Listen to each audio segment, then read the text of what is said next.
Hi అండి, అందరికీ నమస్కారం. ఈ భూ ప్రపంచం మీద ఎన్ని దేశాలు ఉన్నాయో అందులో ప్రతి దేశం కూడా పాకిస్తాన్ మీద ఏదో ఒక సందర్భంలో ఉమ్ముతూనే ఉంటుంది.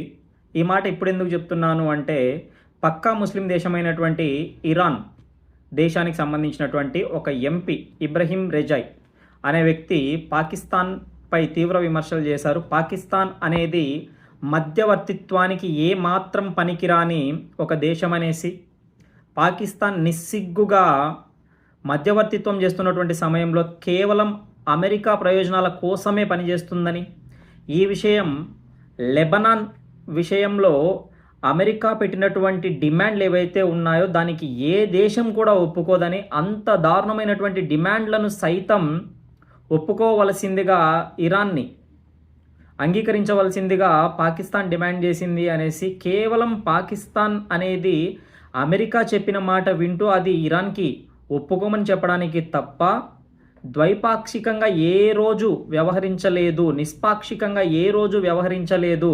కేవలం అమెరికా ప్రయోజనాల్ని కాపాడడం కోసం, అమెరికా చెప్పిన దానికి తలూపడం కోసం, అది తీసుకొచ్చి ఇరాన్ని ఒప్పించడం కోసం మాత్రమే పనిచేసింది. ఇలాంటి దేశం మధ్యవర్తిగా ఉంటే ఏ సమస్య కూడా పరిష్కారం అవ్వదు.